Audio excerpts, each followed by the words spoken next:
Hello friends, welcome to this educational platform. आप सभी का आपके अपने इस यूट्यूब चैनल पर स्वागत है। आज का video lecture DElEd second semester के स्टूडेंट्स के लिए बहुत ही इंपॉर्टेंट होगा। इसमें कोशिश की जाएगी कि आपके एग्जाम में जो पैटर्न चेंज होते रहते हैं तो उनके अकॉर्डिंग भी कुछ क्वेश्चंस डिफरेंट टाइप के भी लिए जाएं और बाकी जो जिस टाइप का आपका सिलेबस है वो भी शामिल किया जाए। तो different different kind of questions यहाँ पर प्रैक्टिस किए जाएंगे। तो चलिए प्रैक्टिस करते हैं, क्योंकि आपका एग्जाम आने वाला है और बहुत सारे बच्चे सेकंड सेमेस्टर में बहुत परेशानी का सामना कर रहे हैं। तो उन्हीं के हिसाब से आज का ये वीडियो लेक्चर आपके लिए होगा। तो आप लोग देखिए, सीखिए और लगातार वीडियोस को शेयर करते रहिए। देखिए क्वेश्चन नंबर 1 में आपसे कहा गया, चित्र में त्रिभुज एबीसी में रेखाखंड एक त्रिभुज एबीसी है। आपके सामने देखिए त्रिभुज बना हुआ है एबीसी और इसमें रेखाखंड डीई भुजा बीसी के समांतर, यानी ये वाली भुजा इसके समांतर है। ठीक है, ये दोनों समांतर भुजाएं हैं। यदि एडी 6 है, देखिए एडी 6 सेंटीमीटर है और डीबी 9 सेंटीमीटर है, डी से बी तक 9 है। ईसी आपका 12 सेंटीमीटर, यहां से यहां तक 12 सेंटीमीटर। तो एई की लंबाई ज्ञात करनी है, यानी आपको ये वाला पार्ट बताना है इसका। तो आप देखिए, जब भी कभी ऐसे त्रिभुज आपको कोई बना हो तो इसमें पहले तो आप इस तरीके से स्ट्रक्चर और इसका आप एक बेसिक रूल समझ लीजिए। जैसे ये एबीसी त्रिभुज है और इसके बीच में कहीं भी एक रेखाखंड खींच दिया जाए, डीई या नाम कुछ भी हो, आप रूल को समझें। रूल ये होता है कि अगर यहां पर ये डीई समांतर है बीसी के, ये समांतर का चिन्ह होता है, इस तरीके से खड़ी लाइनें बना दी जाती है तो पढ़ा जाएगा कि ये वाली भुजा इस भुजा के समांतर है, यानी डीई बीसी के समांतर है। अगर ये समांतर है भुजाएं तो यहां पर एक अनुपातिकता का नियम लगता है। अनुपातिकता का नियम ये कहता है कि अगर आप यहां से एडी उठाते हैं, जैसे इधर की ये वाली एडी भुजा, ए से डी यहां से यहां तक, और बटे करते हैं डी से बी को, तो बराबर में इधर भी वही अनुपातिकता होगा, ए से ई यानी ए और बटे ई से सी। ये आप कर सकते हैं। या फिर एक और तरीका इधर लिखा जा सकता है अगर जरूरत हो। अगर आप इसका एडी लेते हैं और टोटल ले लेते हैं ए से बी, तो इसका भी वैसे ही उसी क्रम में ए ही लीजिए और टोटल ले सकते हैं ए से सी। तो ये पहले तो ये रूल याद रखिए, कभी ये आपका लग जाएगा तो कभी ये लग जाएगा। तो ऐसे बेसिक क्वेश्चंस इनसे बन सकते हैं। अभी के लिए फिलहाल देखिए इसी का रोल है इस क्वेश्चन में। आपको एडी 6 सेंटीमीटर दिखे दिया हुआ है, तो एडी यहां पर हम 6 रख देंगे, बटे डीबी 9 दिया हुआ देखिए, तो हम यहां पर बटे 9 रख देंगे, बराबर एई आपको ज्ञात करना है तो वो ऐसे ही छोड़ दीजिए। ये वाला पार्ट ज्ञात करना है आपको, और यहां पर 12 सेंटीमीटर दिया गया ईसी है ना, तो ये 12 रख दीजिए। अब आपको सॉल्व करने के लिए क्रॉस मल्टीप्लाई करना पड़ता है, बस वज्र गुणन करना पड़ता है। 12 का 6 से गुणा हो जाएगा, 6 गुणे 12 बराबर एई का 9 से हो जाएगा, तो आप लिखेंगे एई गुणे 9। ये 9 गुणे में है तो इधर लाएंगे बटे में हो जाएगा, 6 गुणे 12 के नीचे बटे 9 हो जाएगा, बराबर आपका एई 9। 3 से आप देखिए काटेंगे इसको, 3 3 9, 3 चौके 12 और 3 से इसको काट देंगे, 3 एकम 3 3 दूनी 6, तो 8 आ गया। ए बराबर 8 सेंटीमीटर आपका उत्तर हो गया इस प्रश्न के लिए। तो ऐसे प्रश्न भी पूछे जा सकते हैं, कभी इस मेथड पे आ जाएगा, कभी आपका यही बदलाव। ये तो लग गया, इसको आप कर लीजिए, फिर मैं इसको भी एक बार समझा देता हूं और फिर हम लोग इसका काम करते हैं आगे। तो ये आपका हो गया, इस पर तो हो गया। अब चलिए इस क्वेश्चन को मैं थोड़ा सा बदल देता हूं अपनी तरीके से और इस मेथड का यूज करके भी दिखा देता हूं। जैसे यहां पर आपको दिया होता है कि एडी 6 है और पूरा ये 15 है, पूरा ही दिया होता है। और इसी तरीके से अब आपका एई इस बार मान लीजिए कि आपको 8 दिया हुआ है और पूरा आपसे पूछा गया है। ठीक है, ये भी आपसे हो सकता है कि अब इससे टोटल पूछा गया है एसी। तो अब आप क्या करेंगे भाई, एडी 8 है तो एडी 6 है, 6 रख देंगे, ए बी पूरा 15 है तो 15 रख दीजिए। ए 8 है, देखिए 8 रख दिया और पूरा का पूरा एसी हमें चाहिए, तो हम ये एसी ऐसे रख देंगे। अब हम क्रॉस मल्टीप्लाई करेंगे तो 6 गुणे एसी बराबर 15 गुणे 8, तो एसी बराबर ये 6 उधर बटे में हो जाएगा, 15 गुणे 8 बटे 6, 3 से 3 दूनी 6, 3 5 15 और 2 से 2 चौके 8, देखिए 15 5 चौके 20 सेंटीमीटर हो गया। और पहले भी याद करिए यहाँ पर 12 ही था, 12 8 जोड़ के 20 ही होगा। ठीक है, आपको याद होगा। तो इस तरीके से भी प्रश्न बन सकते हैं। अगर आपको जैसा भी मेथड दिया हो तो दोनों मेथड में कोई भी आप प्रयोग करके सॉल्व करिए। ये अनुपातिकता का नियम होता है, इसमें आप आराम से इसकी हेल्प से क्वेश्चन कभी कभी बन सकते हैं समरूपता के अंतर्गत, और आप इसको कर सकते हैं। नेक्स्ट क्वेश्चन नंबर 2, दो समरूप त्रिभुजों के आधार के मापों का अनुपात। देखिए समरूप त्रिभुज है, समरूप का मतलब एक जैसे, और समरूप को मैंने बहुत डिटेल में आपको पढ़ाया, छोटा बड़ा हो सकता है। समरूप त्रिभुज दो हैं और इसमें आधार की बात की गई है, ठीक है। तो आधार की बात की गई है, उनके मापों का अनुपात दिया है 3 और 4, और फिर समरूप त्रिभुज के क्षेत्रफल का अनुपात। तो कोई दिक्कत नहीं, आप इसको आराम से ऐसे लिख सकते हैं, पहले त्रिभुज का क्षेत्रफल बटे दूसरे त्रिभुज का क्षेत्रफल बराबर पहले त्रिभुज का आधार, आधार हो तो आधार ले लीजिए, यहां ऊंचाई हो तो ऊंचाई ले लीजिए, माध्यिका हो तो माध्यिका ले सकते हैं। आधार की जगह पर एक ही जैसा नियम होगा, और दूसरे त्रिभुज का आधार और इसका दूसरे त्रिभुज का आधार और इसका वर्ग कर दिया जाता है। जब क्षेत्रफल होता है तो इधर वर्ग होता है, अगर क्षेत्रफल के साथ पूछेगा तो इधर वर्ग कर देंगे, अगर यहाँ परिमाप पूछे तो वर्ग नहीं करेंगे, सीधे पहले त्रिभुज का आधार बटे दूसरे त्रिभुज का आधार लिख देंगे। ये सब नियम याद रखिए। केवल क्षेत्रफल का अनुपात जब पूछेगा तब इधर वर्ग लेंगे, अगर परिमाप और भुजा का कोई संबंध हो तो वर्ग नहीं लेते हैं। ये सब बेसिक चीजें मैंने आपको समझा रखा है। तो अब देखिए यहाँ पर क्षेत्रफलों का अनुपात बताना था, इसको हम ऐसे लिखा रहने देते हैं, मैं इसको नोट नहीं कर रहा हूं नीचे, आप एक बार फिर इसको नोट कर लीजिएगा। इधर मैं वैल्यू सॉल्व कर देता हूं। पहले त्रिभुज का आधार दूसरे त्रिभुज के आधार में अनुपात दिया था, मतलब ये 3 तो ये 4, अनुपात का मतलब हम ऐसे बटे में लिख सकते हैं, पहले का 3 रख दीजिए तो दूसरे का 4 रख दीजिए और वर्ग कर दीजिए। 3 का 9, 4 का 16, बस 9:16, यही उत्तर हो गया। बस यही आपका उत्तर हो गया, इसमें कुछ करना नहीं था, बहुत ही आसान सा प्रश्न होता है। केवल आपको रूल पता हो कि दोनों आधार का अनुपात का मतलब बटे का मतलब ही अनुपात होता है। जैसे 3/4 लिखा तो आप इसको 3:4 कह सकते हैं, ठीक है। तो ये बेसिक चीजें हो गई, और यहां से आपका ये वाला प्रश्न भी हो गया। अगर ऐसा कुछ आता है तो ध्यान रखें, अगर कभी आधार दिया होता और क्षेत्रफल पूछता तो आप सोचिए, क्योंकि सूत्र में आधार पर वर्ग था तो क्षेत्रफल पर वर्गमूल हो जाता। जब कभी यहां पर अगर ये चीजें ध्यान रखिए, अगर आपको ये पार्ट क्षेत्रफल का दिया हो, जैसे यहाँ आधार न देके, मान लीजिए अगर दो त्रिभुजों के क्षेत्रफलों का अनुपात दिया हो, मैं एक चीज लिख के बता देता हूं, क्षेत्रफलों का अनुपात। अब सपोज आपको क्षेत्रफलों का अनुपात 81 यहाँ पर 16 दे दिया गया, और अब आपसे कहा गया कि इनके आधारों का या ऊंचाइयों का अनुपात बताइए। चाहे आधारों का बोल दे या ऊंचाइयों का बोल दे, कुछ भी बोल दे, ऊंचाई का बोल दे, माध्यिका का बोल दे, एक ही बात है, सबके लिए मैं इकट्ठे लिखे दे रहा हूं। आधार, ऊंचाई, माध्यिका या संगत भुजाओं का अनुपात बोल दे, कुछ भी ऐसा बोल दे, तो आपको उस स्थिति में यहां पर क्या करना होता है, केवल ये जो क्षेत्रफल का अनुपात दिया इसका वर्गमूल ले लेना, यानी 81/16 है, 81 का 9 और 16 का 4, तो यही आपका आंसर हो जाएगा 9:4, ठीक है।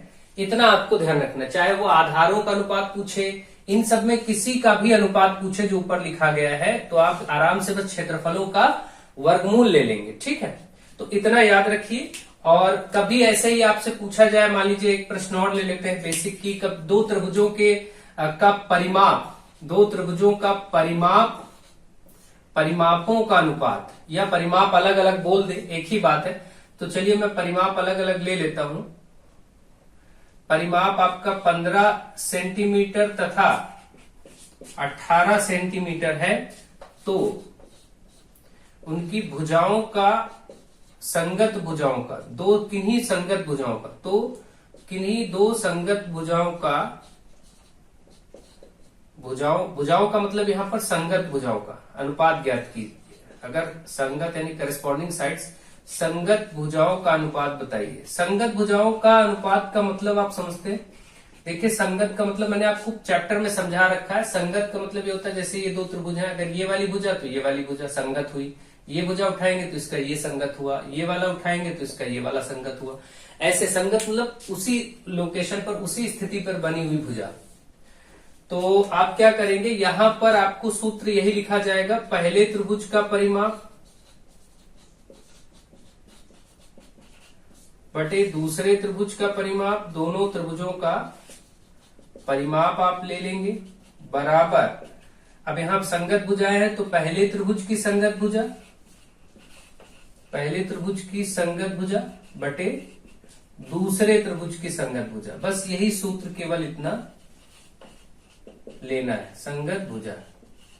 अब परिमाप की जगह मान रख दीजिए 15 और 18, तो ये 15 और ये 18 कर देंगे। इधर तो यही रहेगा, यही पूछा ही गया है अनुपात, तो इसी को सरल कर दीजिए। 3 × 5 = 15, 3 × 6 = 18, तो ये कट के 5:6 आंसर आ जाएगा। बस ये आपका उत्तर हो गया। तो आप इन सब सूत्रों को बस आप ध्यान रखें, कभी भी ऐसा कोई प्रश्न पूछा जाए तो कर सकते हो। और मैंने बहुत डिटेल में इन चीजों को पढ़ाया हुआ है, सर्वांग समता, समरूपता, वहां पर आप अच्छे से इन चीजों को अप्लाई कर सकते हैं, सीख सकते हैं। नेक्स्ट क्वेश्चन देखते हैं, क्वेश्चन नंबर 3।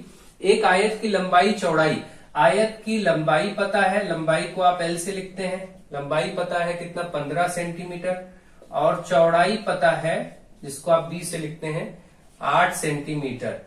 और आपसे कहा कि विकर्ण की लंबाई बताइए या विकर्ण बताइए, तो विकर्ण की लंबाई आपको बतानी है, जो कि विकर्ण को हम D से लिखते हैं √L² + B²। विकर्ण को D से, D मतलब डायगोनल होता है, तो विकर्ण की लंबाई आप ये D लिख सकते हैं, वो होता है, ये सूत्र होता है, ध्यान रखिए विकर्ण की लंबाई के लिए √L² B²। बस यहाँ पर मान रख दीजिए लंबाई का 15² प्लस चौड़ाई का 8²। सरल करना बच्चा, 15 का होता है 225, 15 का वर्ग, और 8 का 8 × 8 = 64। ये अंदर आपका हो गया, जोड़ के 5 4 9 6 2 8 289, और 289 का वर्गमूल 17 होता है। आप सभी जानते हैं 17 × 17 करके 289 आता है।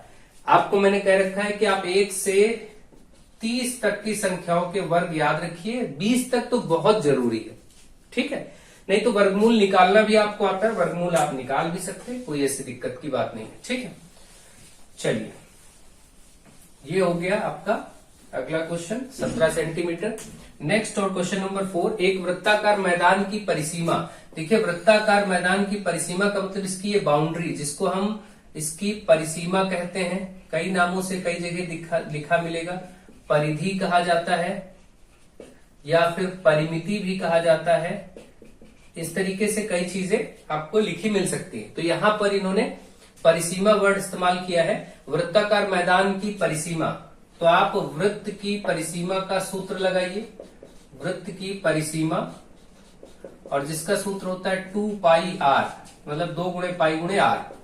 अब परिसीमा दिया हुआ था, तो परिसीमा का मान कितना था 132, इधर ही रख दीजिए, फिर बराबर है सूत्र में बराबर, फिर 2 × π का मान 22/7 लिया जाता है × r।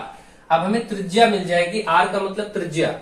अब ये त्रिज्या मिल जाएगी तो क्षेत्रफल आराम से बता सकते हैं। तो चलिए देखते हैं, 132 ये रहा, ये 7 बटे में इधर आएगा तो गुणे में हो जाएगा, और ये दो चीजें देखिए 2 और 22 गुणे में है, तो ये नीचे बटे में आ जाएगा, ये इधर बटे में आ जाएंगे, ठीक है, बराबर r त्रिज्या अब आपका आ जाएगा। जो सॉल्व होके आएगा वही त्रिज्या होगा। तो देखिए काटते हैं इसको, 2 से काटते हैं, 2 × 12, 2 × 12 और फिर 2 × 12, फिर इसको देखिए 2 से आप काट दीजिए, 2 11 और यहाँ पर 33, और फिर 11 3 33, 7 × 21, 3 × 7 आया, मतलब 21 मीटर, क्योंकि ये मीटर में था, मैदान था, तो 21 मीटर आपका आ गया त्रिज्या। अब आपको इस वृत्ताकार मैदान का क्षेत्रफल बताना था, वृत्ताकार मैदान का क्या बताना था, क्षेत्रफल, जो कि होता है πr², और पाई का मान 22/7, r² मतलब 21 का स्क्वायर, तो 22/7 × 21 × 21 कर देंगे, 7 × 7 = 21। आप देखेंगे 22 × 3 × 21 आ गया आपका, तो मतलब 22 × 21 63 कह लीजिए इसको, 21 और 3 का गुणा कितना हो जाएगा 63, तो 63 × 22 ही इसका उत्तर हो जाएगा। 2 × 6, 2 × 12, 6 2 8 3 13 86, 1386 सेंटीमीटर स्क्वायर, सॉरी मीटर में था इसलिए मीटर स्क्वायर, ठीक है। तो इस तरीके से वृत्ताकार मैदान का जो क्षेत्रफल है वो 1386 मीटर स्क्वायर आ गया, इस प्रश्न का उत्तर हो गया। आई होप आप इसको समझ गए होंगे और बहुत अच्छे से समझ गए होंगे कि इसमें कोई बहुत बड़ी बात नहीं थी, केवल थोड़ा सा ध्यान देने की जरूरत है और बेसिक फॉर्मूले और अंडरस्टैंडिंग चाहिए। क्वेश्चन नंबर 5 में कहा गया x² - 1 तथा x³ - 1 का लासा बताइए। इसमें बस आपको ये पता होना चाहिए कि ये सूत्र लग रहे हैं, a² - b², भाई इसको ऐसा लिख सकते हैं हम, और इधर वाले को हम ऐसे कह सकते हैं, क्योंकि हमारे पास दो सूत्र होते हैं, a² - b², इसकी जगह आप a + b a - b लिखेंगे। एक लेक्चर में मैंने पिछले शायद आपको सारे सूत्र नोट करवा दिए थे, और यहाँ पर आपका a cube minus b cube है अगला इधर वाला, इसका होता है एक ब्रैकेट में a माइनस बी, दूसरे में a square plus a b plus B square. ये दोनों सूत्रों का प्रयोग होने वाला है इसमें बस। तो देखते हैं पहले में यहाँ पर तो आपको ए स्क्वायर माइनस बी स्क्वायर जैसा दिख रहा है, एक ब्रैकेट में एक्स प्लस वन, एक ब्रैकेट में एक्स माइनस वन हो जाएगा, क्योंकि जब ऐसे लिखा होता है तो इसको आप इस रूप में लिख सकते हैं। भाई ए की जगह एक्स है तो ए प्लस बी मतलब x plus one, x minus one. इसको भी ऐसे देख लीजिए इधर वाला, ये आपका एक ब्रैकेट में तो ए माइनस बी यानी कि एक्स माइनस वन हो जाएगा, और दूसरे ब्रैकेट में ए स्क्वायर मतलब यहां से एक्स का स्क्वायर, फिर प्लस है ए बी मतलब एक्स और वन का गुणा तो एक्स एक कम एक्स ही हो जाएगा, फिर प्लस है बी का स्क्वायर मतलब इस एक का स्क्वायर एक ही होगा। तो इस प्रकार से आप इसको देख लेंगे, यहां से हमने इसको बदल दिया। अब दोनों में आपको क्योंकि बताना है लासा, तो लासा यानी एलसीएम जब बताना होता है तो दोनों में जो पहले मिल रहा है उसको भी लिख लीजिए, जैसे एक्स माइनस वन यहाँ भी, एक्स माइनस वन यहाँ भी हमने लिख दिया। और जो नहीं मिल रहा है जैसे एक्स प्लस वन, तो ये भी आपको नोट करना है, यहाँ एक्स प्लस वन है लेकिन यहाँ नहीं है तो फिर भी आपको लिखना है एक बार, और ये भी यहाँ पर दोनों तरफ नहीं तो फिर भी इसको लिखना है x square plus x plus one. यानी लासा के लिए आपको क्या करना होता है, जो पहले कॉमन है वो लिखिए और फिर बाकी जो बच रहा है उनको भी नोट करिए। ठीक है, ये आपका आंसर हो गया लासा। अब यहाँ पर आप चाहे तो इसको x minus one x plus one को इसको फिर से एक्स स्क्वायर माइनस वन बोल सकते हैं, या इतना भी उत्तर लिख देंगे तो आपको नंबर मिल जाएंगे। लेकिन ये x minus one x plus one देखिए यही था जिसको आपने बदला था, तो इसकी जगह फिर से ये भी लिखा जा सकता है एक्स स्क्वायर माइनस वन इतने को, और दूसरे वाले को जैसा है वैसा ही छोड़ दीजिए, ये लासा हो गया। अगर इसी में मासा पूछता, ये आपका उत्तर तो हो गया, यहां तक आपका आंसर हो गया जो प्रश्न की डिमांड थी। अब अगर ये पूछता मासा, तो मासा में जो दोनों में केवल कॉमन है, उभयनिष्ठ है, केवल वही लिया जाएगा। तो आप देखेंगे यहां पर भी एक्स माइनस वन है और यहां पर भी एक्स माइनस वन है, यही मासा हो जाएगा बस। मासा में केवल जो दोनों में मिलता है वो लिखा जाता है, और लासा में केवल जो मिलता है वो लिखते हैं, उसके अलावा जो बचा होता है उसको भी नोट करना होता है साथ में। ठीक है, तो इस प्रकार से ये आपका ये पांचों प्रश्न आपके हो गए, और मुझे आशा है कि आपको ये सारी चीजें समझ में आ रही होंगी। चलिए आगे बढ़ते हैं और भी महत्वपूर्ण प्रश्नों को सरल करते हैं। अब देखिए क्वेश्चन नंबर 6 में आपसे क्या कहा गया है। क्वेश्चन नंबर 6 में आपसे कहा गया है यदि y माइनस 1/y बराबर 9, तो आपको y square plus 1/y square का मान ज्ञात करना। अब यहाँ y हो सकता है, a हो सकता है, x हो सकता है, कुछ भी ले लें वो कोई दिक्कत नहीं, पैटर्न एक जैसा होता है। ये सूत्र आपको पता होने चाहिए, y प्लस 1/y का सूत्र और y माइनस 1, यहाँ y माइनस वाला है तो आप माइनस वाला सूत्र लगाइए। y माइनस 1/y का होल स्क्वायर का सूत्र होता है y square plus 1/y square minus का 2, और अगर प्लस होता तो बस यहाँ +2 हो जाता, अगर यहाँ प्लस होता तो यहाँ +2 हो जाता। सूत्र आपको दोनों अभी मैं लिखवा दे रहा हूँ, पहले इस क्वेश्चन को कर लेते हैं। y माइनस 1/y जहां पर है देखिए उसकी जगह आप 9 लिख सकते हैं, तो हम इसकी जगह 9 लिख देंगे, ऊपर वर्ग है तो वर्ग लगा देंगे। ये आपको देखिए इतना पार्ट हिस्सा ज्ञात करना, y square plus 1/y square वाला पार्ट ज्ञात ही करना है, पूछा ही गया है क्वेश्चन में, तो हम इसको ऐसे लिखा रख देते हैं, और माइनस का 2, ये 9 81 हो गया बराबर y square plus 1/y square minus 2 इधर प्लस हो जाएगा, 81 में +2, बस ये आपका आंसर हो गया। तो 81 2 83 हो गया इसका आंसर, जो आपसे पूछा गया था उसका आंसर ये 83 हो गया, ये उत्तर हो गया। ठीक, तो इस प्रकार से आपको ऐसे प्रश्न अक्सर पूछे जाते रहते हैं, कभी a कभी b कभी c कुछ भी करके। नेक्स्ट इसका सूत्र भी नोट कर लीजिए, y प्लस 1/y। अब यहाँ x हो y हो कुछ भी हो कोई फर्क नहीं पड़ता है, तो y square plus y 1/y square +2 हो जाता, बस इतना सा अंतर है। ये दो सूत्र आप यहाँ से याद कर लीजिए, y हो तो y रखिए, x हो तो x रखिए, जो भी हो। ठीक है, अभी आगे क्वेश्चन आ ही रहा है। फिलहाल मैंने लगभग हर तरह के क्वेश्चन लेने की कोशिश की। जैसे 7 नंबर में कहा ही गया है a प्लस 1/a बराबर 13, तो आपको a square plus 1/a square ज्ञात करना है। ठीक है, देखिए वही आ गया सूत्र a प्लस, अब प्लस वाला इस बार a प्लस 1/a का होल स्क्वायर, तो मैंने क्या बताया a square plus 1/a square +2 कर दीजिए। अब बस इसी सूत्र में मान रखना है, a प्लस 1/a जहां वहां 13 रखिए, देखिए यहाँ पर लिखा तो 13 लिखेंगे, और बाहर वर्ग है तो वर्ग लगाएंगे, इसको आपको ज्ञात ही करना है, ऐसे रहने दीजिए। अब आप ये 13 से वर्ग करेंगे तो 13 गुणे 13 169 हो जाएगा, और +2 इधर आएगा तो -2 हो जाएगा, भाई ये +2 इधर -2 हो जाएगा। आपका इधर केवल इतना पार्ट बचेगा जो पूछा गया है, इसमें से आप माइनस करेंगे 167 आपका ये उत्तर हो जाएगा, ये प्लस है, ये आपका उत्तर हो गया। ठीक है, इस प्रकार से आपको ये सॉल्व करना था। तो मुझे आशा है आपको ये सब समझ में आ रहे होंगे। ऐसे प्रश्न अक्सर पूछे जाते हैं, तो आपको इसीलिए मैंने अलग से एक साथ इनको ले लिया ताकि इसमें फिर कुछ रह ना जाए, हर तरीके का प्रश्न हो जाए। अगला आपका क्वेश्चन है x प्लस वाई बराबर 7 है तथा ए बी, यहां पर ए बी लिख गया है, आपको ये एक्स वाई लिखना है। ठीक है, ये आप कर लीजिए, तथा एक्स वाई बराबर कितना है 6। तो x square plus y square का मान बताना है। देखिए अब एक्स स्क्वायर प्लस वाई, अब इसका सूत्र आपको मालूम है कि एक्स प्लस वाई का होल स्क्वायर क्या होता है, x square plus y square plus 2xy। ठीक है, अब इसी सूत्र से आप काम कर लेंगे। ये सारे सूत्र मैं नोट करवा चुका हूं पिछली क्लास में।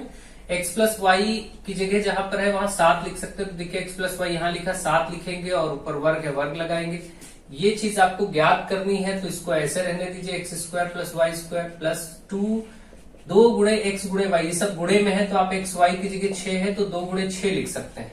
ठीक, 7 7 49, x square plus y square plus 6 दूनी 12, 12 इधर आएगा माइनस हो जाएगा, 49 में 12 माइनस कर दीजिए, बस ये आपका उत्तर हो गया। 9 में से 2 गया 7, 4 में से 1 गया 3, 37 आपका उत्तर हो गया।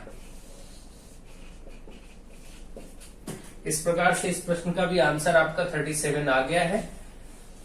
तो आपको समझ में आ गया होगा, सूत्रों को प्रयोग करके आराम से ये सब किया जा सकता है। नेक्स्ट क्वेश्चन आपका देखिए यहां पर है, A square plus B square बराबर 97, ए स्क्वायर बी स्क्वायर आपका 97 है और ए बी आपका 12 है। ठीक है, दो चीजें आपको दी गई हैं। ए माइनस बी बताना है, क्योंकि माइनस बी बताना है तो माइनस वाला सूत्र ही लगाइए। ए माइनस बी का होल स्क्वायर वो होता है A square plus B square minus 2ab। A minus B आपको बताना है, इसको ऐसे ही रहने दीजिए। A square plus B square की जगह 97 है, माइनस 2ab की जगह 2 गुणे ए बी मतलब 12, 97 माइनस 12 करिए, 7 में से 2 गया 9, 9 में से 1 गया, यहां से आपका 7 में से ये आपका 12 दूना 24 हो जाएगा, 12 दूना 24। ठीक है, अब आप देखिए 7 में से 4 गया 1 और 9 में से 2 गया 7, यहां पर आपका ये हो जाएगा 71। एक बार फिर से चेक कर लेते हैं, इसमें कोई गलती तो नहीं। ए स्क्वायर प्लस बी स्क्वायर 97 है, ठीक है, 97 कर लिया और ए बी की जगह 12 है, ठीक है, ए बी की जगह 12 कर लेते हैं। ठीक है, कोई दिक्कत नहीं। तो आपका ए माइनस बी का whole square, A square plus B square minus 2ab, A square plus B square की जगह 97 माइनस 2ab, 2 गुणे 12 24 हो गया। यहाँ 7 में से 4 गया, 7 में से 4 गया तो 3 बचा और 9 में से 7 गया तो 9 में से 2 गया तो 7 बचा। तो a माइनस बी का होल स्क्वायर है, तो a माइनस बी आपको बताना था, रूट हो जाएगा √73। अगर आपको ऐसे क्वेश्चन आते हैं तो कोई दिक्कत नहीं है, वर्ग है इधर, वर्गमूल हो जाएगा, बस अब इसका रूट निकलेगा नहीं तो यही आप छोड़ दीजिए। ठीक है, इस तरीके से इसको यहां पर छोड़ देंगे और आगे बढ़ते हैं। ये भी क्वेश्चन आपका हो गया। नेक्स्ट क्वेश्चन आपका है x plus y plus z, x plus y plus z बराबर 15 और x square plus y square plus z square बराबर 50। तो x y y z plus z x का मान बताना है। ये आपका सूत्र होता है x plus y plus z का होल स्क्वायर बराबर x square plus y square plus z square plus 2 into x y plus y z plus z x, ये आपका सूत्र होता है। ठीक है, अब आप देखिए x plus y plus z की जगह 15 है, 15 रख दीजिए, उसका वर्ग है, वर्ग कर दीजिए। X square y square z square 50 है, ये देखिए इतना, तो यहाँ 50 रख दीजिए प्लस 2 इंटू जो जैसा है वैसा है। अब यही ज्ञात करना है तो इसको एज इट इज लिखा रहने देंगे, x y z z x. अब ये 15 का वर्ग हो गया 225 और ये 50 आके माइनस हो जाएगा, बराबर 2 गुणे x y plus y z plus z x. ये आप घटाएंगे तो आपका यहां से देखिए ये माइनस कर लेंगे आप आराम से, यहां पर 15 लिखा था x plus y plus z की जगह। ठीक है, तो ये आपका हो गया। अब आप इसको माइनस कर लेंगे, ये आएगा 5 और यहाँ 12 में से 7 और ये आपका 1। 175 बराबर 2 गुणे x y plus y z plus z x. अब ये 2 गुणे में है, 175 के नीचे बटे में आ जाएगा, तो x y plus y z plus z x हो जाएगा। यही आपका आंसर हो जाएगा। इतना ही लिख दीजिए, आप डिवाइड मत करिए क्योंकि कटेगा नहीं, तो यही आपका उत्तर हो जाएगा। कभी कभी ऐसे प्रश्न आ जाएंगे जिसमें आपका ये चीज डिवाइड में ही रह गई, तो आप काट के दशमलव में लिखने का कोई मतलब नहीं। तो इस प्रकार से ये आपका आंसर हो गया। ठीक है, तो ये आपका हो गया। और बाकी आगे का क्वेश्चन देखते हैं। एक और क्वेश्चन नंबर 11 आपके सामने है, उसको भी देख लेते हैं। आई होप आप इसको समझ गए होंगे कि कैसे इसको करना है। a माइनस बी बराबर 6 और ए बी बराबर 3, तो a cube minus b cube बताना है। ठीक है, जब ऐसा हो तो आपके साथ एक आइडेंटिटी होती है, आपके पास एक सूत्र होता है a माइनस बी का होल क्यूब, वो लगाएंगे a cube minus b cube minus 3ab और ब्रैकेट में a माइनस बी। इस सूत्र में देखिए वैल्यू रखेंगे, जहां a माइनस बी है वहां 6 रखेंगे, तो यहाँ 6 रख देंगे, 6 का क्यूब। ये आपको a cube minus b cube बताना ही है, तो इसको ऐसे नोट रखिए। माइनस का 3ab मतलब 3 गुणे ab की जगह 3 है, 3 रखिए, गुणे a माइनस बी की जगह 6। ये आपका 216 हो जाएगा। 6 गुणे 6 गुणे 6 करेंगे 3 बार में। ये a cube minus b cube minus 3 3 9 6 54 minus 54, इधर प्लस 54 हो जाएगा। a cube minus b cube. अब आप देखेंगे ये 6 4 10, 6 4 10, 5 1 6 1 7, ये आपका 270 हो गया। जोड़ने पर a cube minus b cube का मान 270 हो गया। इस तरीके से ये भी प्रश्न लग गया। तो ऐसे इन आइडेंटिटीज का प्रयोग करके आपको क्वेश्चन सॉल्व करना है। तो मुझे आशा है कि आप इसको समझ गए होंगे कि कैसे इन प्रश्नों को सॉल्व किया जाएगा और आप आसानी से इन प्रश्नों का उत्तर निकाल सकते हैं। तो चलिए इसी क्रम में आगे बढ़ते हैं और बाकी कुछ क्वेश्चंस भी कर लेते हैं। अब देखिए आपको कुछ बहुविकल्पीय प्रकार के प्रश्न भी कराए जा रहे हैं, जिसमें देखिए क्वेश्चन नंबर 12 में आपसे कहा गया है -18/30 की समतुल्य संख्या, समतुल्य संख्या या समतुल्य परिमेय संख्या भी कह सकते हैं। अगर ऐसा पूछा जाता है तो आप क्या करिए, इसको अगर ये सरल हो रहा है तो सरल करिए। ऑप्शंस अगर छोटे हैं इससे तो सरल करके मिल रहा होगा। जैसे यहाँ इसको सरल किया गया तो देखिए 6 से 6 3 18, 6 5 30। अब ये और ज्यादा नहीं कटेगा, तो जितना ये सरल हो जाए वही इसकी समतुल्य संख्या है। तो -3/5 जो कि बी पार्ट में। ठीक है, अब आप याद रखिए, जैसे आपको ऐसा कुछ दे दिया गया 2/5 और कहा जाए इसकी 2 या 3 समतुल्य संख्याएं लिख के दिखाइए, तो आप क्या करेंगे, समतुल्य संख्याएं लिखने के लिए देखिए ये अब अपने आप में और कम होगा नहीं, कटेगा नहीं। अब यहां से आपको इसकी 2 या 3 समतुल्य संख्याएं बतानी है। मान लीजिए हम 2 संख्याएं लिखना चाहते हैं, तो यहाँ क्या करेंगे, हम इसमें ऊपर नीचे किसी भी संख्या से गुणा करेंगे। जैसे हमने ऊपर नीचे 2 से गुणा कर दिया तो ये आएगा 2 दूनी 4 और 5 दूनी 10, ये भी समतुल्य संख्या हो गई। फिर कभी क्या करेंगे, अगली बार यहाँ पर इसी संख्या में हम क्या करेंगे, 3 से गुणा कर देंगे ऊपर नीचे, तो 2 तिहाई 6 और नीचे 5 तिहाई 15 हो गया। अगर और हमको एक समतुल्य संख्या बतानी हो तो हम ऊपर नीचे 4 से गुणा कर देंगे, अगली समतुल्य संख्या मिल जाएगी। तो समतुल्य संख्याओं का रूल आप समझ गए होंगे। इस तरीके से आपकी ये जो संख्याएं आप देख रहे हैं, ये जो तीनों संख्याएं, ये इस 2/5 की समतुल्य परिमेय संख्याएं हैं। 3 पूछा गया तो किसी में भी ऐसे ही आप ज्ञात कर सकते हैं। और अगर ये दे दिया जाए, सपोज आपको ये दिया गया, कहा गया 8/20 की समतुल्य परिमेय संख्या और उसमें सरल करके ऐसे ऑप्शन दिया गया, तो इसको काट दीजिए, जितना कटे 4 दूनी 8, 4 पंचे 20, देखिए 2/5 अपने आप आ जाएगा। तो ऐसे सरलतम रूप में भी मिल सकता है किसी का प्रश्न जैसा ये था, और या फिर ऐसा एक भिन्न दे करके आपसे कहेंगे कि इसकी समतुल्य भिन्न या समतुल्य परिमेय संख्याएं बताइए, तब आप केवल गुणा करके अलग अलग संख्याओं से लिख देंगे। क्वेश्चन नंबर 13 में एकमात्र समअभाज्य संख्या, देखिए एकमात्र समअभाज्य संख्या 2 है। 2 सबसे छोटी अभाज्य संख्या भी कहलाती है, एकमात्र समअभाज्य संख्या भी 2 ही है। अगर आपसे कहा जाए सबसे छोटी अभाज्य संख्या कौन सी है, तो 2। ये टेट सीटेट में बहुत बार पूछा गया प्रश्न भी है और आपके डीएलएड में भी पूछा ही जाता है। अगला क्वेश्चन है, 2 संख्याओं के मध्य कितनी परिमेय संख्या होती है। 2 संख्याएं या 2 परिमेय संख्याओं के बीच में अनंत परिमेय संख्या होती है। कई बार आपको बताया जा चुका और बहुत बार ये पूछा भी जा चुका है प्रश्न।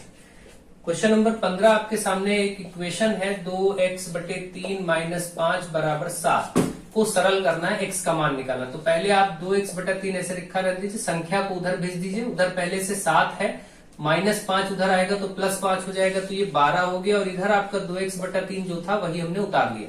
अब जो बटे में है उधर गुणे में हो जाएगा, तो 2x को आप रोक लीजिए, बटे वाली संख्या को उधर भेजेंगे तो 12 के साथ गुणा हो जाएगा।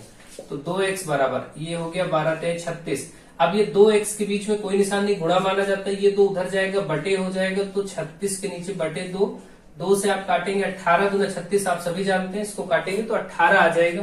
और ये आपका ए पार्ट में दिया गया है, तो इसका राइट आंसर ए हो गया। इस तरीके से प्रश्न आपसे पूछे जा सकते हैं। और नेक्स्ट इधर आपका है -17/19 का गुणात्मक प्रतिलोम। देखिए गुणात्मक प्रतिलोम और इन सारे कॉन्सेप्ट को यहां पर मैं आपको इकट्ठे अब समझा देता हूं कि कोई भी क्वेश्चन आए आप कर ले। गुणात्मक प्रतिलोम का मतलब होता है सिर्फ इस संख्या को पलट दीजिए, चिन्ह को नहीं बदलना है, सिर्फ पलट देना है। -17 था, माइनस ऐसे रहने दीजिए, 19 ऊपर कर दीजिए, 17 नीचे, बस यही गुणात्मक प्रतिलोम हो गया, आंसर हो गया। गुणात्मक प्रतिलोम का आंसर हो गया -19/17 सी पार्ट में। देखिए गुणात्मक प्रतिलोम का अर्थ ये है कि उन संख्याओं को आपस में गुणा करने पर 1 आना चाहिए। अब अगर मान लीजिए कोई संख्या 2/3 है, तो 1 कब आएगा? जब हम इसको पलट दें और गुणा कर दें, तो 2 से 2 कट जाएगा, 3 से 3 कट जाएगा और ये 1 आ जाएगा। ऐसे अगर एक संख्या 5/7 है तो इसको पलट दे 7/5, तो 7 से 7, 5 से 5 कटेगा और इनका गुणनफल 1 आएगा। यानी जब दो संख्याओं का गुणनफल 1 आता है तो ऐसी संख्या एक दूसरे की गुणात्मक प्रतिलोम होती हैं। तो इसके लिए करना क्या होता है, रूल ये होता है, आपको ये जब दिया जाए कोई एक संख्या तो बस उसका चिन्ह वही रहने दीजिए, बस पलट दीजिए। जैसे हम कहें कि -13/15 का गुणात्मक प्रतिलोम बताइए, तो आप क्या करेंगे, 15 को ऊपर कर देंगे, 13 नीचे, माइनस है माइनस रहने देंगे, चिन्ह में कोई परिवर्तन नहीं करेंगे। ये दोनों संख्याएं एक दूसरे की गुणात्मक प्रतिलोम है। ये दिया जाए तो इसका गुणात्मक प्रतिलोम ये है, और अगर ये दिया जाए तो इसका गुणात्मक प्रतिलोम ये है। तो इस तरीके से गुणात्मक प्रतिलोम में कोई भी संख्या दी जाएगी, अब आप कर लेंगे तो मुझे आशा है कि आप इसको समझ चुके होंगे। अब मान लीजिए ऐसे आपको दिया गया -3 सही 2/7 का गुणात्मक प्रतिलोम, तो 7 तरीक 21 2 23, आपको ये तो मालूम है कि 23/7 है माइनस का, तो बस इसको पलट दीजिए, तो 7/23 कर दीजिए माइनस का, ये गुणात्मक प्रतिलोम हो गया। अगर ऐसे पूछा जाता तो ये हो गया।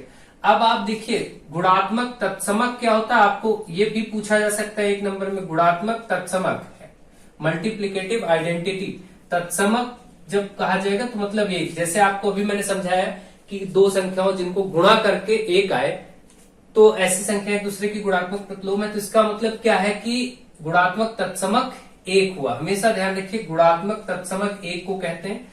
और अगर योगात्मक तत्समक पूछा जाए कभी, योगात्मक तत्समक 0 होता है। तो अब चलिए योगात्मक प्रतिलोम के भी क्वेश्चन देख लेते हैं। ये सब बातें आपको अच्छे से समझ में आ गई होंगी। अब चलिए हम लोग देखते हैं एक आध क्वेश्चन यहीं पर, योगात्मक प्रतिलोम। योगात्मक प्रतिलोम यानी एडिटिव इनवर्स। योगात्मक प्रतिलोम क्या होता है, जैसे मैं आपसे कहूं कि 3/5 का योगात्मक प्रतिलोम, तो ऐसी संख्या जिनको जोड़ने पर 0 हो, क्योंकि योगात्मक तत्समक 0 होता है, तो ऐसी संख्याएं जिनको जोड़ने पर 0 हो वो योगात्मक प्रतिलोम होते हैं। तो आपको माइनस में लेना पड़ेगा, ये प्लस है तो इतना ही माइनस में लेंगे, और जब इनको जोड़ेंगे आप तो ये कट के 0 हो जाएगा। इसका मतलब जो 3/5 का जो योगात्मक प्रतिलोम आपको देखने को मिला वो बस माइनस कर दिया गया, बस आंसर हो गया। ठीक, इसी तरीके से किसी का भी, जैसे वो कहे कि -11/13 का योगात्मक प्रतिलोम बताइए, तो बस प्लस का 11/13 कर देंगे, ये माइनस है तो हम प्लस बता देंगे, आंसर हो गया। ऐसे ही अगर कहा जाए 7/9 का योगात्मक प्रतिलोम बताइए, तो बस केवल आपको कुछ नहीं करना है, चिन्ह बदल देना, -7/9। यानी योगात्मक प्रतिलोम के कंडीशन में केवल चिन्ह प्लस है तो माइनस, माइनस है तो प्लस कर दीजिए, संख्याओं को पलटते नहीं है। ठीक, लेकिन गुणात्मक प्रतिलोम में आपको चिन्ह नहीं बदलना होता, संख्याओं के अंश और हर को पलट देना होता है बस। तो ये आप समझ गए होंगे और अब आप ऐसे क्वेश्चंस कर लेंगे। तो इस प्रकार से ये बहुविकल्पी प्रकार के कुछ प्रश्न थे, इनको भी आपने किया। इस लेक्चर का उद्देश्य यही कि लगभग हर प्रकार के प्रश्नों को शामिल किया जाए और आपकी एग्जाम की तैयारी और बेहतर तैयारी के लिए ये लेक्चर बनाया जा रहा है। बाकी आप सब कमेंट में बताते रहे, आप सबके लिए पूरा प्रयास किया जा रहा है कि बेहतर से बेहतर जो 2021 में भी प्रश्न पत्र बदलाव के साथ था उस पर भी कुछ कार्य किया जाए। तो अभी मैं लगभग हर एक मॉडल पेपर या क्वेश्चन पेपर में कहीं न कहीं 21 के प्रश्नों को भी और उससे मिलते जुलते प्रश्नों को कराता हूं। यहाँ भी प्रयास रहेगा, जैसे मैंने अभी लासा मासा वाला आपने देखा, अलजेब्रा में सब करा दिया आपको, यहाँ पर भी और बहुत सारे प्रश्न मैंने कराए हैं, तो वो आपको कराए जाएंगे। आप सारे लेक्चर्स देखिए जितने भी हैं, आपका एग्जाम बेहतर होगा। और ऐसा जरूरी नहीं कि हर बार आपके साथ प्रश्न पत्र में बदलाव करके दे दे, वो आपके सिलेबस को बदल दे, ऐसा नहीं होता हर बार। लास्ट टाइम उन्होंने किया, क्यों किया नहीं पता, बट कोई बात नहीं। चलिए आगे बढ़ते हैं और आगे क्वेश्चंस देखते हैं। अब देखिए क्वेश्चन नंबर 17 में आपसे कहा गया है कि 3 क्रमागत संख्याओं का योग 48 है, तो दूसरी तथा तीसरी संख्याओं का अंतर बताइए। देखिए जब भी कभी क्रमागत संख्या होती है तो आपको क्या करना है, आपको पहले मानना है पहली संख्या, माना पहली संख्या, कोई भी पहली संख्या अगर x है तो दूसरी संख्या क्या होगी वो आप खुद सोचिए, क्योंकि दूसरी संख्या क्रमागत है ना। क्रमागत का मतलब क्या है, जस्ट अगली संख्या। जैसे मैं कहूं एक संख्या 7 है तो इसकी अगली संख्या 8 होगी, इसकी अगली 9 होगी, ऐसे 10 होगी, ये सब क्रमागत संख्याएं हैं। इनमें क्या खास बात है, देखिए हर संख्या 1 प्लस हो रही है। तो ऐसे ही अगर हमको एक संख्या x है तो दूसरी संख्या में 1 प्लस कर देना है। तीसरी क्रमागत संख्या अगर हमको ऐसे लिखनी, तीसरी क्रमागत संख्या, तो इसमें x प्लस 1 ये है ही है, एक और बढ़ा देंगे तो x प्लस 2 हो जाएगा। भाई एक में एक और बढ़ जाएगा तो 1 1 2 हो जाएगा ना। तो इस तरीके से तीनों संख्याएं आ गई। अब जैसा प्रश्न ने कहा था वैसा काम कर दीजिए। तो प्रश्नानुसार प्रश्न ने क्या कहा था, प्रश्न ने कहा था कि इनका योगफल 48 है, तो x प्लस 1 प्लस ये x प्लस 2, इन तीनों को जोड़ने पर, क्रमागत संख्याओं को जोड़ने पर 48 है। तो देखिए अब आप x कितने 3 बार, तो 3x प्लस 1 और 2 मिलके 3 हो जाएगा, इधर का जोड़ के बराबर 48। 3 को उधर भेज दीजिए तो 3x बराबर ये 48 है ही, इधर आएगा ये -3 हो जाएगा तो ये 45 हो जाएगा। 3x बराबर 45, तो x बराबर 45/3, क्योंकि ये 3 गुणे में है, इधर बटे में हो जाएगा। 3 से 15 3 45, आप देख रहे हैं भाई 3 1 कम 3 1 बचेगा, यहाँ 15 हो जाएगा, तीनों पचे 15, वैसे भी 15 3 45 जानते हैं, तो x 15 आ गया। इसका मतलब ये वाला 15 है, तो इसमें 15 प्लस 1 आपको जोड़ के 16 हो जाएगा। इसी तरीके से 15 में 2 जोड़ के 17, तो 15 16 और 17 ये तीनों संख्याएं हैं क्रमागत। 15 16 17 जिनको जोड़ करके आपका आ रहा है कितना, 48 संख्याएं ज्ञात होगी। अब कई बार प्रश्न ऐसा आता है कि भाई 3 क्रमागत संख्याओं का योगफल 48 है, तो दूसरी संख्या बताइए, तो दूसरी संख्या 16, तीसरी बताइए तो 17, पहली बताइए तो 15।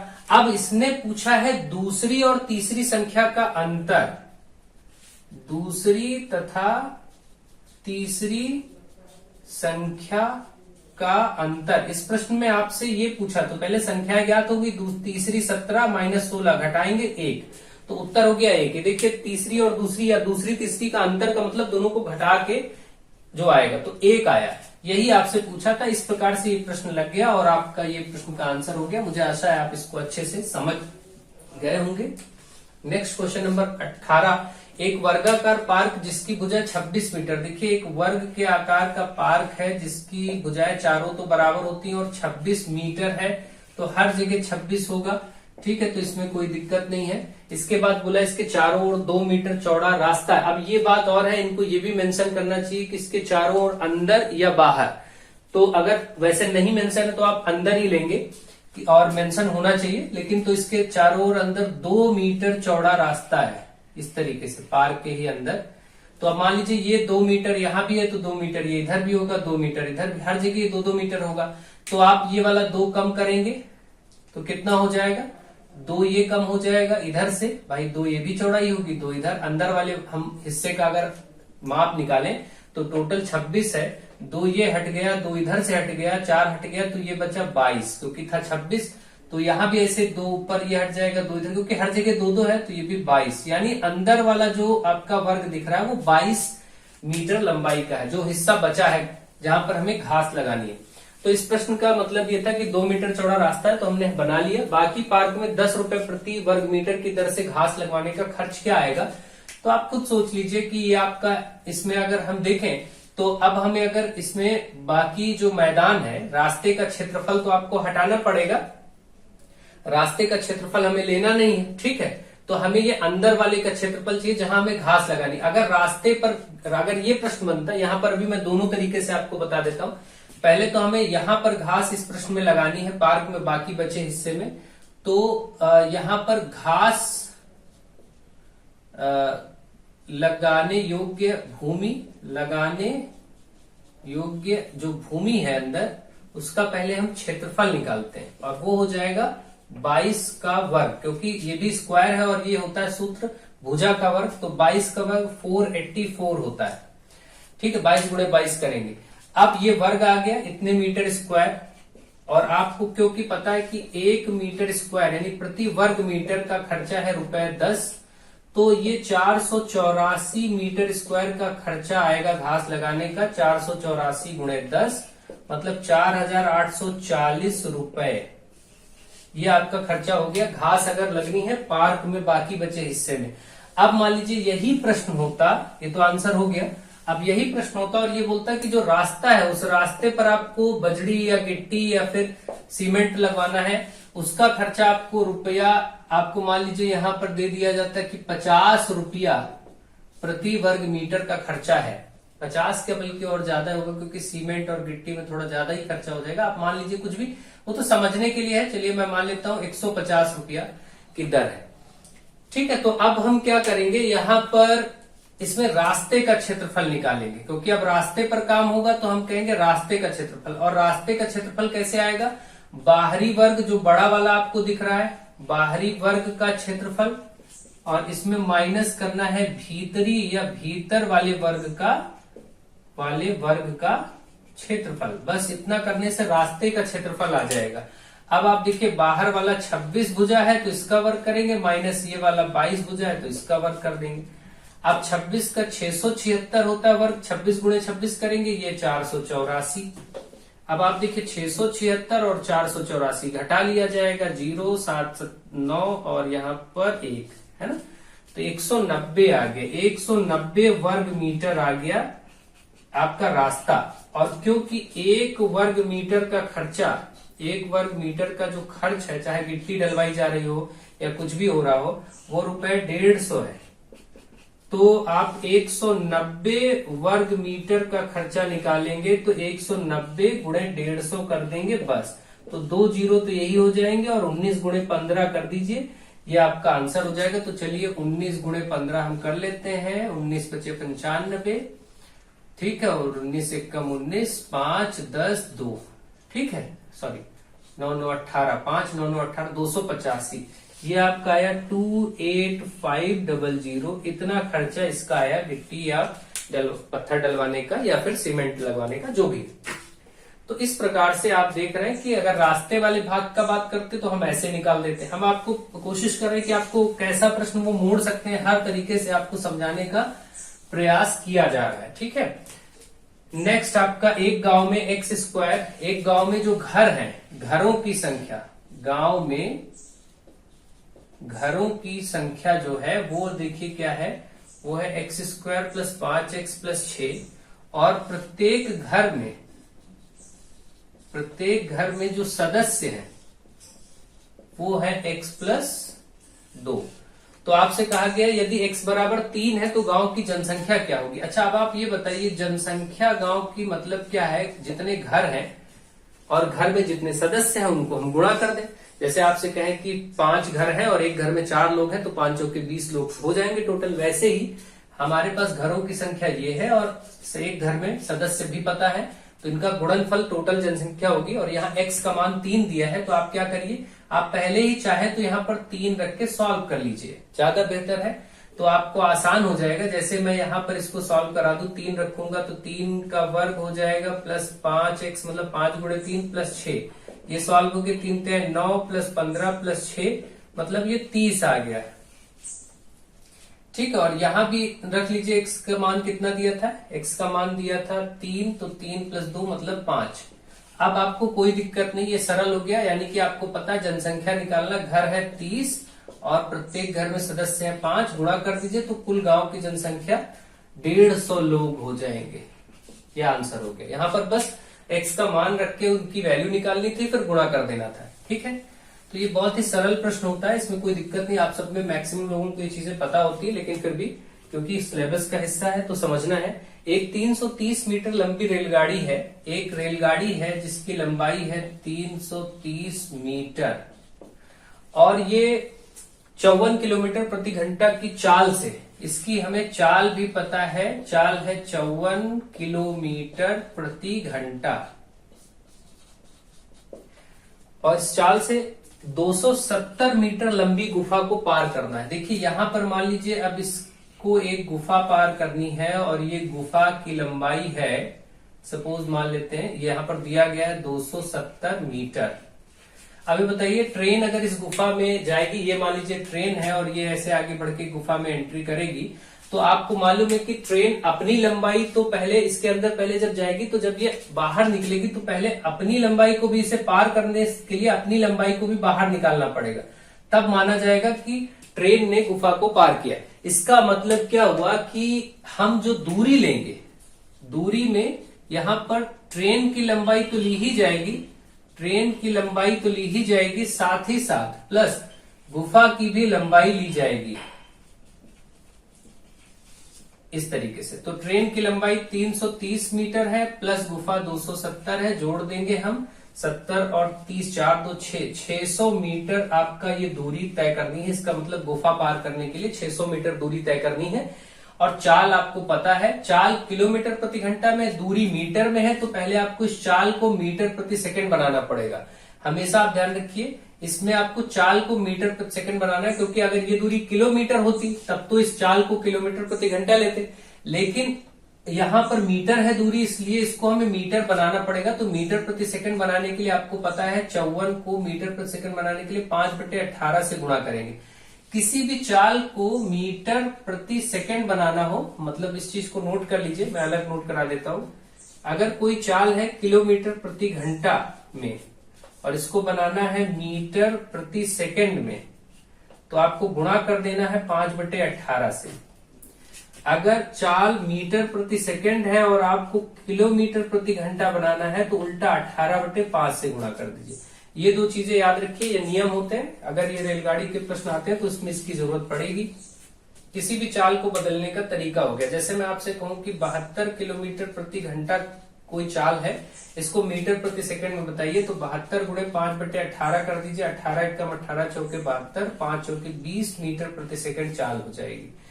इस तरीके से आपको करना है। आप समझ गए होंगे कि ये कैसे करना होता है। तो चलिए यहां देखते हैं, 54 को बदलते हैं, तो 18 एकम 18 54, तो ये 3 गुणे 5 मतलब 15 मीटर प्रति सेकंड।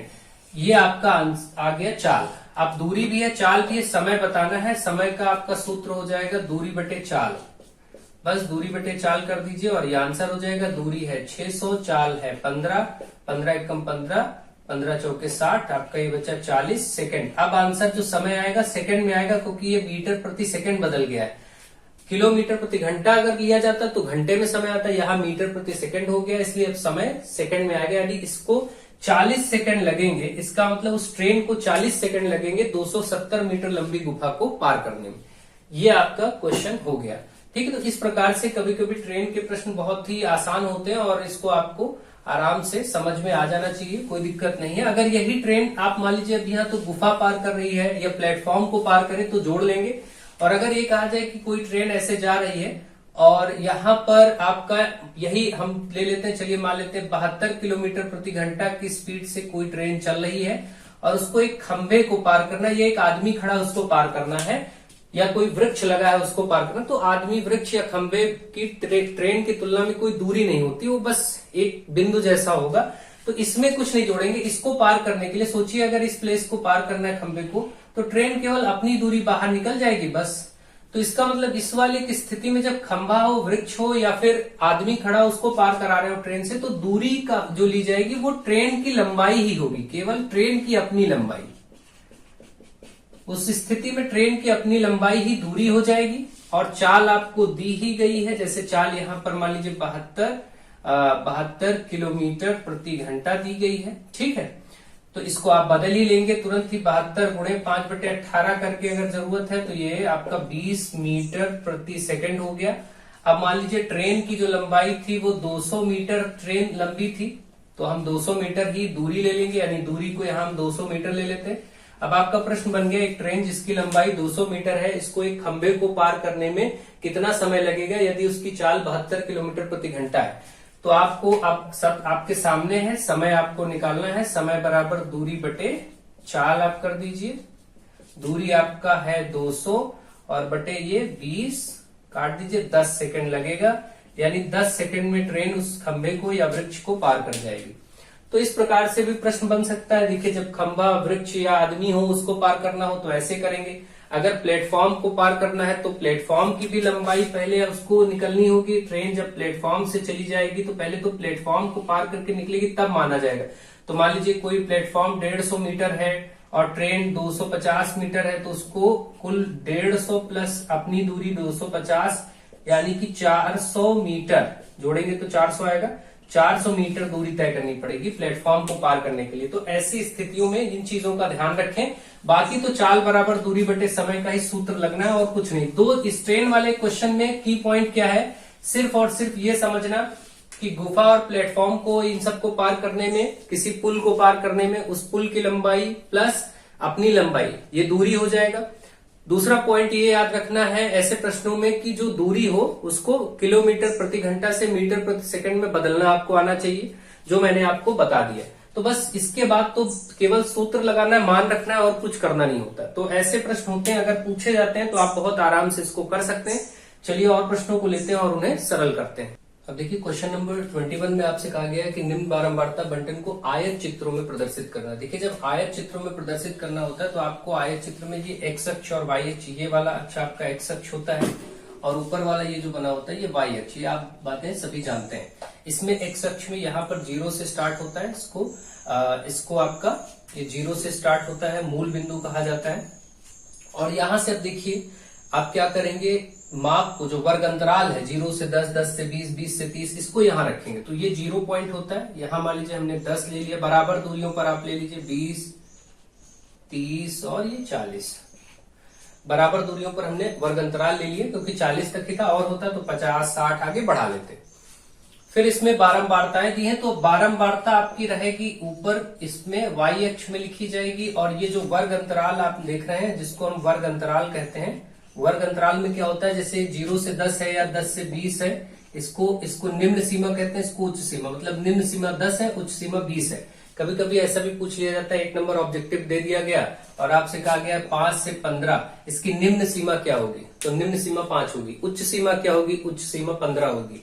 ऐसी चीजें पूछी जाती है। इनके बीच का अंतर कितना है, यानी इस वर्ग अंतराल का जो अंतर है, साइज है, वो कितना है, तो आप देखेंगे 10 का अंतर है। तो ये चीज ऐसे इस प्रकार से चीजें छोटी छोटी एक नंबर में पूछी जा सकती है। अब चलिए हम इसको प्रदर्शित करते हैं। आयत चित्र, आयत चित्र मतलब ऊपर की तरफ ऐसे बराबर आयत बनाने। तो अब हम क्या करेंगे, आयत चित्र बनाने के लिए ये 0 से 10 के बीच की बारंबारता 6 है। तो हम क्या करते हैं, बारंबारताओं को जैसे यहाँ पर 4, 6, 8, 10 इतना ही है, तो हम क्या करते हैं 2-2 के अंतर पर ले लेते हैं। अगर बारंबारताओं की संख्या बड़ी होती तो हम 5-5 के अंतर पे ले लेते या 10-10 के अंतर पे ले लेते, कोई दिक्कत नहीं था। तो हम अभी तो फिलहाल 2-2 के अंतर से ले रहे हैं, ठीक है। तो आप देखेंगे 2, 4, 6, 8, 10, 12, इस तरीके से आप इसको लिख सकते हैं। अब देखिए जब आपको यहां पर 0 से 10 के बीच में 6 है, तो 0 से 10 के बीच में 6 यानी इसको ऐसे हम बना लेंगे।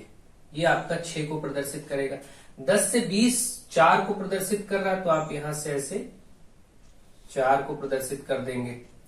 20 से 30 10 को प्रदर्शित करता है, तो आप ये देखेंगे इसको ऊपर उठाएंगे यहां से और ये 20 से 30 वाली पट्टी आयत बना देंगे, ऐसे पटरी की सहायता से बना देंगे।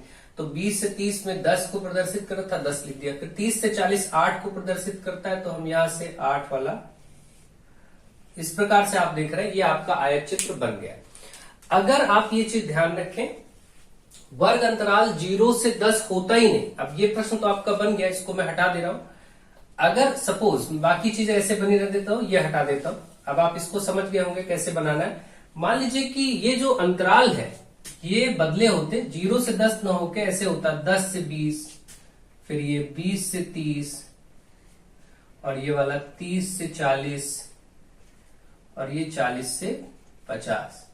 अगर ये चीजें ऐसी दी गई होती तब क्या करते, जब स्टार्टिंग ही 0 से ना हो, 0 से स्टार्ट ना हो, तो आप इसके लिए केवल इतना करेंगे कि इस जगह पर बस थोड़ा सा इस तरीके से टेढ़ी मेढ़ी रेखाएं खींच देंगे, बस इतना अंतर करेंगे। और सब इसका मतलब 0 से प्रारंभ नहीं हो रहा है, अब आगे 10 से प्रारंभ होगा। तो इतना बस इसमें एक्स अक्ष और वाई अक्ष में ये अंतर डालेंगे। इसको एक कहते हैं किंक बोलते हैं, कि आपने इसको किंक एक ड्रॉ कर दिया, छोटा सा टेढ़ी मेढ़ी रेखा। तो अब आप क्या करेंगे, 10 से 20 शुरू करेंगे। यहां जैसे 10 से 20 पर 6 है तो आप ऐसे करेंगे, 10 से 20 6 हुआ, 20 से 30 4 है तो 20 से 30 ऐसे 4 हुआ, ये 6 हुआ, ये 4 हुआ, फिर आगे 10 हुआ, ऐसे ये चीजें अब आप यहां से ऐसे बना देंगे, ऐसे बढ़ेंगे। ठीक है, तो आप इस तरीके से इसको आगे बढ़ाएंगे और तब आप इसको ड्रॉ करेंगे। तो मुझे आशा है आपको समझ में आ गया होगा, इतना अंतर आपको करना पड़ सकता है बस। और बाकी तो प्रश्न लगभग अब ज्यादा क्या प्रकृति बदलेंगे, कोई ऐसी प्रॉब्लम की बात नहीं है। तो मुझे आशा है आप इसको समझ गए होंगे। ठीक है, और ये चीज ऐसी भी हो सकती थी, ऐसी कोई बड़ी बात नहीं। आप चाहते अगर इधर बारंबारता करते तो ये जैसे 10 20 30 40 ये आप इधर ले रहे हैं कि भाई 10 20 30 40 50 मान लीजिए आपने ये वाली माप जो है, ये सब माप ऊपर ले लिया वर्ग अंतराल को, और बारंबारता इस बार आपने इधर ले लिया, तो कोई फर्क नहीं पड़ता, चित्र तो वैसे ही बनेगा, ये आपका 0 है ही है। अब यहां मान लीजिए आपने 2 2 का 2 4 6 8 और 10 ऐसे बना लिए, तो कोई फर्क नहीं पड़ता। आप ऐसे करेंगे कि भाई 0 से 10, तब पट्टी ऐसे चलेगी, 0 से 10 के बीच में 6 थे तो हम 0 से 10 के बीच में 6 ऐसे पट्टी बनाएंगे, तब इस तरीके से चलेगा। ये वाला 6, 0 से 10 में 6 है, 10 से 20 में पहले जो था वो 4 था, 10 से 20 में आपका 4 है तो आप ऐसे बनाएंगे कि ये 4 है। 20 से 30 में आपका पहले 10 था तो 20 से 30 में आप मान लीजिए ऐसे जाएंगे कि भाई ये 10 है। इसी तरीके से 30 से 40 में आपका 8 था तो इस तरीके से 8, तो आप ऐसा कर देंगे, बस ये ग्राफ ऐसे पट्टियां बन जाएंगी। इसमें कोई बड़ी बात नहीं, मैंने आपको इसलिए बता दिया, कभी ऐसे दे दें ग्राफ तो आप ऐसा नहीं कि परेशान हो जाए। और कई बार प्रश्न ऐसे होगा कि ये ग्राफ दिया है और अब आपसे ये पूछे कि सबसे अधिक वर्ग अंतराल किस माप की है, तो आप बताएंगे 20 से 30। देखिए 20 से 30 में सबसे अधिक है, सबसे कम कहाँ है, तो 10 से 20 में सबसे कम है। इस तरीके के प्रश्न भी एक दो आपको एक ग्राफ दे दिया जाएगा और सबसे कम ज्यादा ये सब पूछ लिया जाएगा कभी, तो आपको प्रश्नों के उत्तर देना भी आना चाहिए, ग्राफ देखना भी आना चाहिए कि भाई 0 से 10 में ग्राफ केवल 6 तक है, 10 से 20 में 4 तक है, बस सिंपल क्वेश्चन ऐसे बन सकते हैं। तो फॉर्मेट कोई भी ऐसा बदले तो आपको कोई प्रॉब्लम की बात नहीं है, आपको समझ आना चाहिए। नेक्स्ट क्वेश्चन नंबर 22, पिक्टोग्राफ बनाना है। ये आप में प्रश्न पूछा गया था। पिक्टोग्राफ होता कुछ नहीं है, चित्र के द्वारा ये आपका होता है, ये चित्र आरेख होते हैं। पिक्टोग्राफ को चित्र आरेख भी कहते हैं। पिक्टो का मतलब पिक्चर या चित्र, तो चित्र आरेख भी कह सकते हैं कई बार। तो आपसे कहा गया जैसे कि ये कार है, मान लीजिए अब यहाँ पर कार दिया गया, कुछ साधन दिए गए, किसी स्कूल में मान लीजिए बच्चे इस तरीके से आ रहे हैं, बस से, कार से, ऑटो से, ऐसा कुछ भी करके वो आपको लैंग्वेज दे सकते हैं। और ये मोटरसाइकिल है। तो अब आपको संख्याएं दे दी गई हैं कि भाई जो कार से आते हैं वो 25 लोग हैं, बस से आते हैं, किसी ऑफिस में बता दिया जाए, किसी स्कूल में बता दिया जाए, कहीं भी बता दिया जाए, तो आप इसको इस तरीके से नोट कर लिए। अब आपको ये समझना है कि हमें इनको चित्रों के माध्यम से दर्शाना है। चित्र कोई भी ले सकते हैं आप, गोला ले सकते हैं, त्रिभुज ले सकते हैं, वर्ग ले सकते हैं, आयत ले सकते हैं, लाइन ले सकते हैं, टेढ़ी मेढ़ी रेखाएं ले सकते हैं, टिक कर सकते हैं, कोई इंसान बना सकते हैं, कुछ भी आप चित्र ले सकते हैं, कोई फूल के माध्यम से बना सकते हैं। चित्र कोई भी आप ले लीजिए और इसको बनाइए। जैसे हम यहाँ पर कोई भी चित्र ले लेते हैं, जैसे हम मान लेते हैं कि एक पैमाना आपको बस छोटा सा सेट करना होगा, क्योंकि आपको इन संख्याओं को प्रदर्शित करना है। तो ऐसा तो है नहीं इतने 30 रेखाएं खींचेंगे, तो इससे अच्छा है हम ये मान लें कि हम जो भी चित्र लें वो हम ये मान लेते हैं कि माना हम जैसे चित्र लेते हैं कि यहाँ पर, चलिए हम इनको फूलों से प्रदर्शित करते हैं कि एक फूल बराबर, इसका मतलब जो एक फूल है, एक फूल अगर हम बनाएंगे तो उसको हम 5 गिनेंगे। एक फूल बराबर 5 वाहन, जो वाहन लिए गए हैं ऊपर लिखे हैं, इसमें हम एक फूल अगर बनाएंगे तो उसका मतलब 5 वाहन हो जाएगा। जैसे हम यहाँ पर एक फूल बना दें तो इसको गिना जाएगा कि 5 कार हो गई, तो 5 हमें 25 कार के लिए बनाना, तो हम इसी तरीके से ऐसे 25 के लिए 5 बना देंगे। ये आपका 25 प्रदर्शित हो गया। इसी तरीके से हम क्या करेंगे, बस का आपको बनाना है तो हम इसी तरीके से 1 2 3, क्योंकि एक फूल बनाएंगे तो 5 गिना जाएगा ना, तो हमारा देखिए अभी 25 हो गया, हमें 50 बनाना, तो ऐसे हम 10 फूल बना देंगे बस।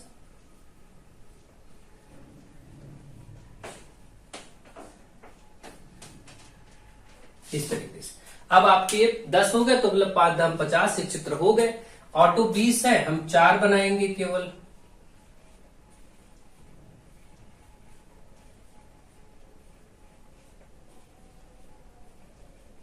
ये आप 5 चौके 20 हो गया। 30 को बनाना है,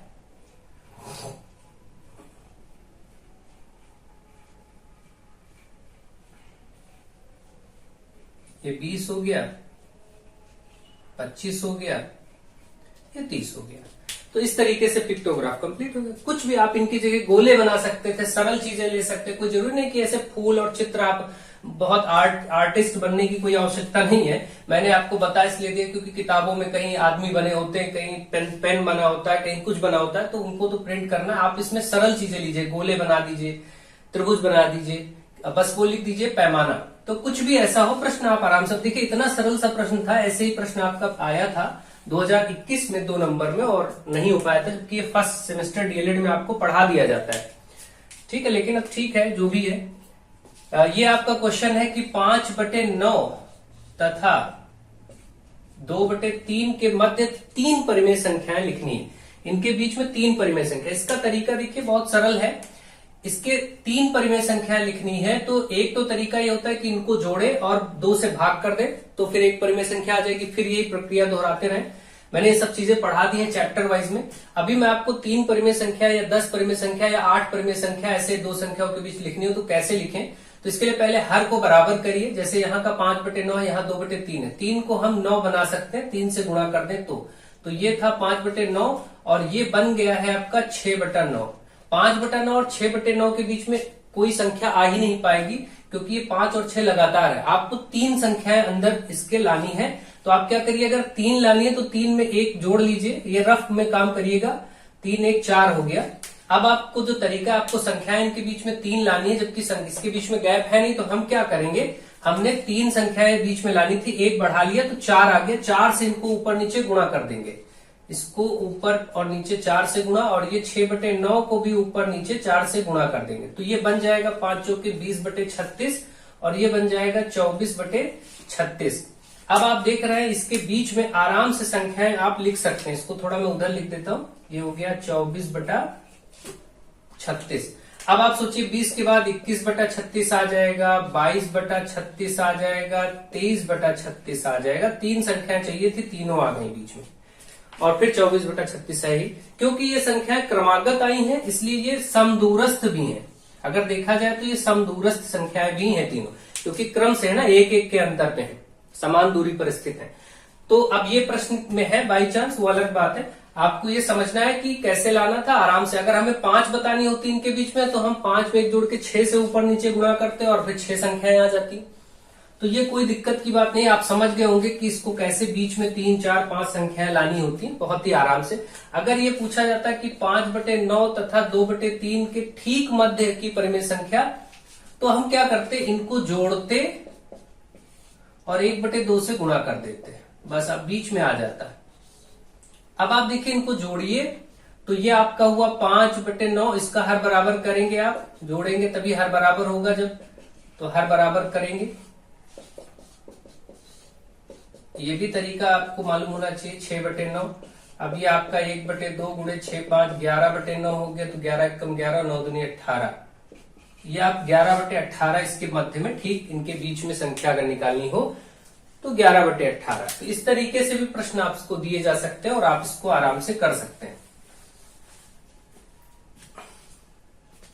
यानी आप सोचिए आपने ये काम किया कि 5/9 और 2/3 के बीच में 11/18 आया।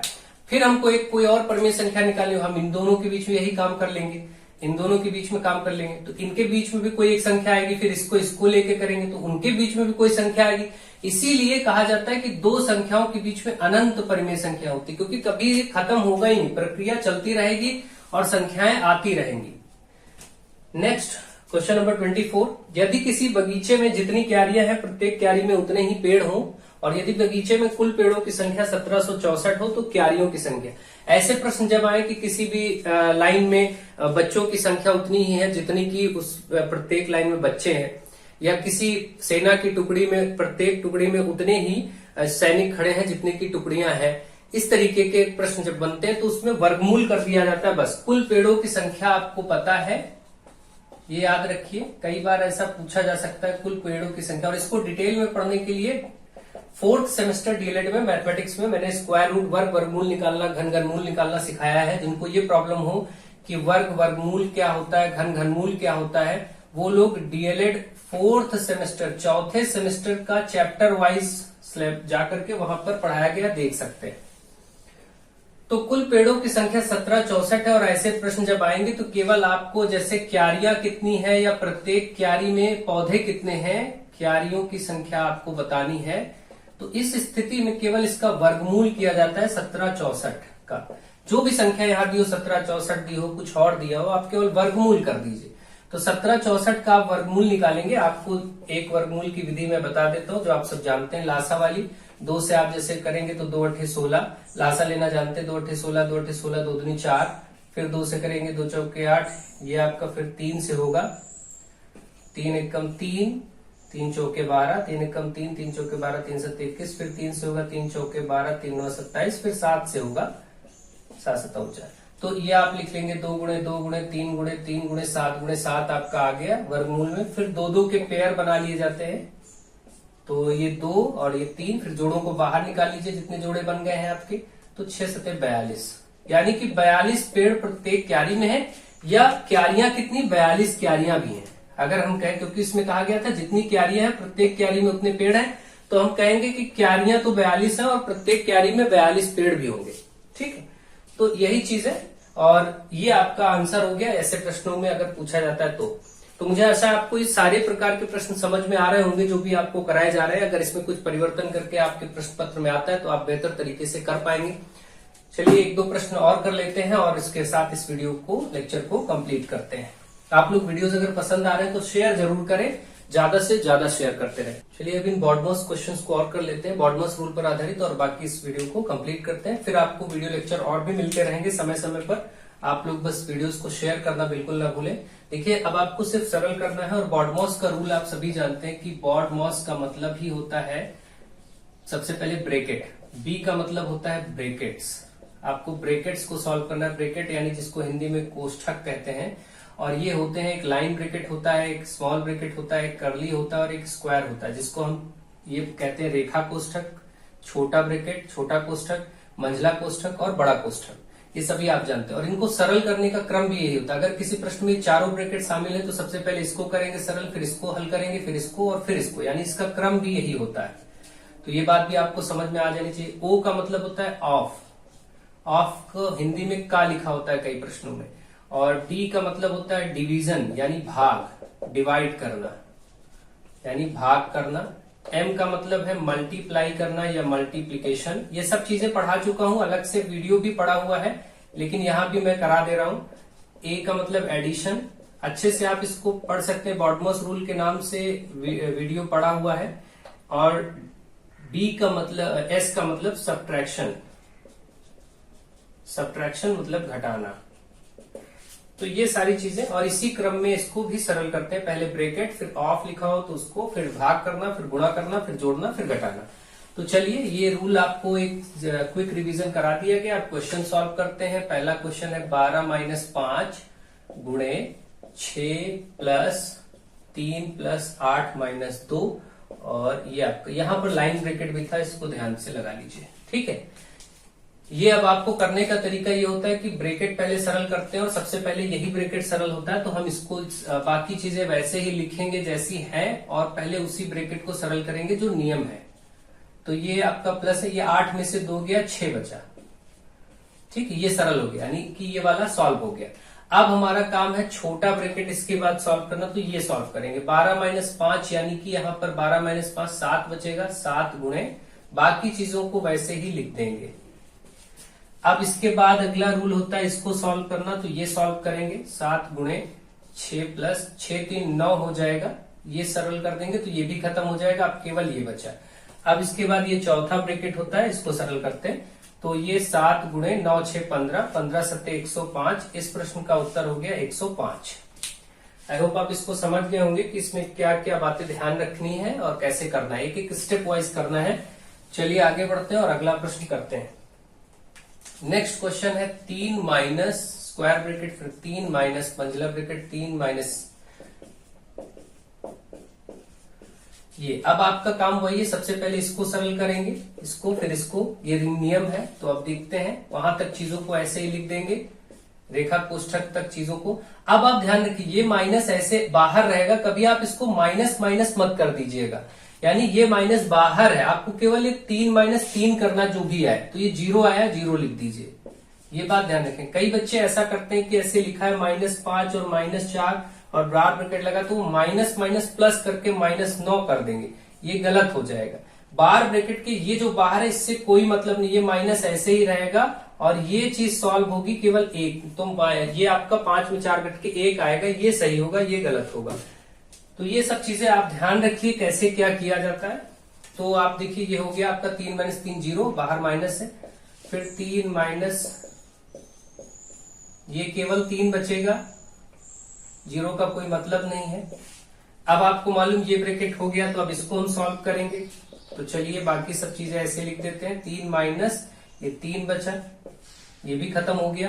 अब इसकी बारी है, 3 - 3, ये 3 में से 3 जाएगा, 0 बचेगा।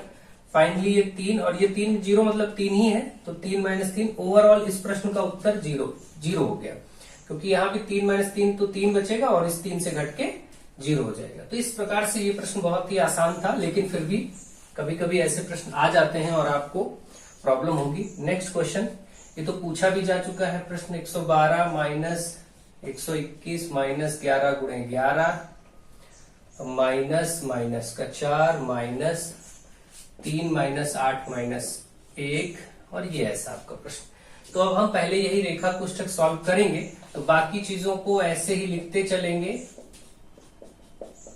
बाकी सब ऐसे ही उतारते चलेंगे और वहां तक चलेंगे जहां रेखा कोष्ठक है। ये माइनस ऐसे ही रहने देंगे, अंदर 8 में से 1 गया, 7 बचा।